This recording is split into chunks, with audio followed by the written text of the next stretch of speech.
Right, guys, we're going to discuss our beloved colleague Gaynor, the legend that is Gaynor. So, first question, what was your first impression of Gaynor? That one's going straight to David. Well, Gaynor, what can I say? You joined 2 weeks after me. We're both agency people, and you came in like a whirlwind, is all I can say. But I mean, I'm looking to sort of summarize you in one word, but unfortunately, I've got several words. You were very intimidating when you first joined us. You were very brusque, and you came across as a teacher. Now, at the time, I didn't know you were a teacher, but my goodness, you certainly acted like one. But out of those unique skills that you had, I think what really shone through was leadership. The fact that you took so much into your brilliance of taking command of situations, absorbing information, acting like a sponge, and being so brilliant, basically. I could go on with words and words and words, but I'm afraid my dictionary isn't with me at the moment, so I'm going to hand you over to Matt, and Matt's going to add some additional lovely compliments for you. Thanks, David, and hello, Gaynor. So, Gaynor, we've achieved loads together, actually. Just before I get into first impressions, the recruitment work, absolute legend with that, and also in the RG space with sorting out post 2023 threshold change. But anyway, first impression, I'm sure you remember it. I don't know if you have fond memories of it or thought it was any good, but I delivered your training as a CG decision maker. And I'd only just become a tech spec myself, so it's one of my first training groups. In that, you had a lot of questions, a lot of questions.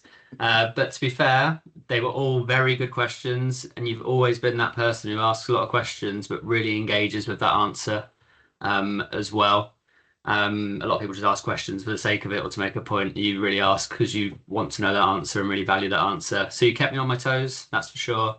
There was no kind of me kind of fudging it in training or just trying to get through. I had to be at my best, and that's what you make a lot of people in the SCA in work. You make them perform at their best around you, and also you made me quite nervous when delivering that training because I always was thinking, how can I answer the question before the question is asked? So yeah, you made me a better tech spec, that's for sure. Back to you, Paul. Thanks a lot, guys. Next question.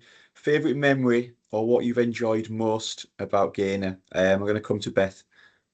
Hi, Gaynor. Obviously, there are so many that I could pick from my favourite memory working with you.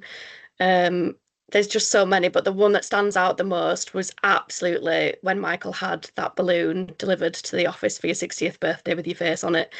I will remember that for a long, long time. Your face was an absolute picture, and I still have the photograph on my phone of you at the side of the balloon with your face on. Hilarious, loved it, and it will make me laugh for forever. So yeah, that's definitely been my favourite. Back to Paul. Thanks, Beth. Vicky. Thanks, Paul. So, yep, hi, Gaynor. I'm gonna go down more the route of what I enjoy what I enjoy the most about working with you. So, you know yourself that everybody complains how loud you are in the office and how distracting you are. For me, that is a white noise. Like with you mumbling and muttering in the background, that is what makes me focus, and that's why I enjoy sitting next to you in the office.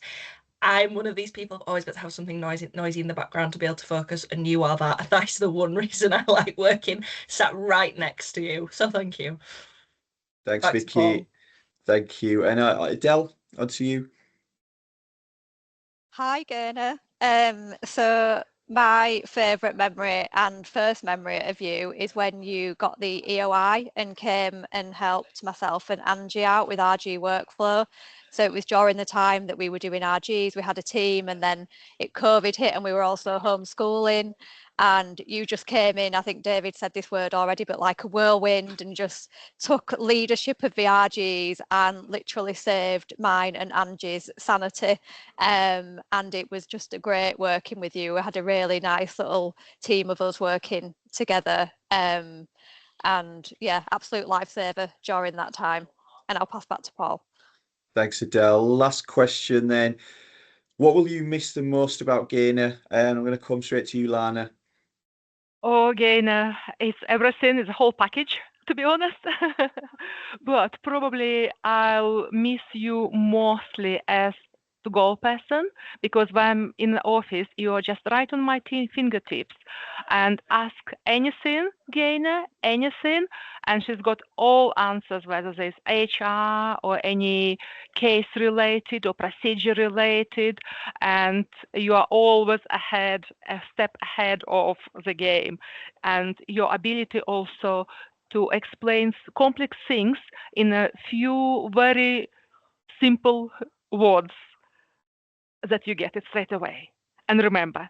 So that is, thank you very much for being a lovely colleague. Thanks, Lana. Kezia, same question to you. Right, Vicky's favourite thing is the thing that I am actually going to miss the most. That constant background noise. Like, are you talking to us? Are you not talking to us? Like, it's about work, your family, your holidays. Like, sometimes it is confusing, but I find it really therapeutic. Like, and it's going to be really, really quiet and a bit weird without you there. Like, even when you got the dentist, it's a bit odd because there's nobody kind of mumbling away in the background. So we would like to request like an 8-hour podcast twice a week that we can play in the background. Don't have to be about anything in particular, like anything goes, just something that we can put on and make everybody feel like okay about life. Just from a more work point of view, because I feel like I have to say something about work, I'm going to miss all the recruitment and the RG drama. And that thing where basically we sit and listen to your ideas and then we sit back and wait for SLT to catch on to your ideas and just do what you said like 3 weeks ago anyway. And then in a selfish way, I'm a bit worried about all those things that are only on my radar because you've put them there and where those things are actually going to be just flying around, not being actioned when you're gone. So some very big shoes to fill in that space, Gaynor. We're going to miss you. Thanks, Kez. Tanya? Hi, Gaynor. I guess since I'm recording this, I'm finally admitting that you might be leaving. Yeah, I'm going to miss everything from one of the first trips we took to Birmingham and you told me off for trying to go back to the hotel alone. I will forever remember that day when I rung my mum and I said, I'm safe, Gaynor's here, I'm good. To everything in the office, from conversations, from you being that person that I got told to go to Gaynor, she'll know it. Everyone was right, even though I was very nervous at first, I'm not going to lie. I was like, oh, I can't keep going to Gaynor. Turns out I can. But I'm going to miss you. I think we're all going to miss you, and it's going to be a very, very different space once you're gone. Thank you, Tanya. Gaynor, you'll see from this, we could all speak for hours, but you can see the smiles on everyone's faces that you've raised. You continue to raise. We're going to miss you massively. People do come and go, but there's some people that can't be replaced. Gaynor, you're definitely one of those. So from everyone on this call, a huge thank you and enjoy your retirement. We'll definitely want to see you again. And keep Bethy informed, keep us informed so we can all hear in the office what's going on. But yeah, for everyone on here, thank you very much. Take care, Gaynor.